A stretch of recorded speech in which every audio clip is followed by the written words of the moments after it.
Hindi siya messy gamitin kasi pwede mo siyang ipahid na ganyan. Dito sa likod, ito madalas na sumasakit sa akin yung dito ko.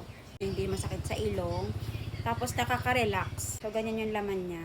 Ganito siya karami. Kaya sobrang tagal nyo rin mauubos nito kapag meron kayo nito. Kasi dumating na nga itong bago kong perfume. So ito, naubos ko na kasi yung isa ko. Ito siya. Perfume ng mga gurang. Gamit ko yan, oh. Ayan siya. Takatan niyo naman, oh. Sagad na, sagad na. Kaya siya nauubos kasi ginagawa ko, pinapahid ko siyang ganyan. Lalo pag masakit yung ulo ko, dito sa likod. Ito madalas na sumasakit sa akin yung dito ko.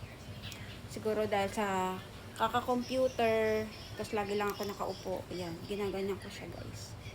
Sobrang refreshing ng amoy niya, tsaka ano talaga, sobrang tagal yung magagamit to. Ito, napakatagal na nito, taon na yata sa akin. Ngayon lang, oh, hindi pa nga siya nauubos kasi, ayan, sinisimot-simot ko pa.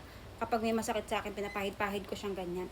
And then, ito, bumili lang ako ng panibago para, alala, meron akong ano, reserva. Gusto ko kasi amoy niya, lalo pag matutulog.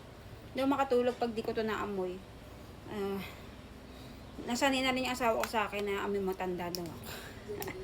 Bahala siya. Basta ako gusto ko yung amoy niya. Ayan, kung naghahanap din kayo ng ganito, yung mga aroma balm, tapos hindi rin siya nakakahiyang dalhin, di ba? Kung gusto nyo din nito, lalagay ko na lang yung link ko sa kay makakabili. Mura lang to, 100 plus lang to. I-check out nyo na yan.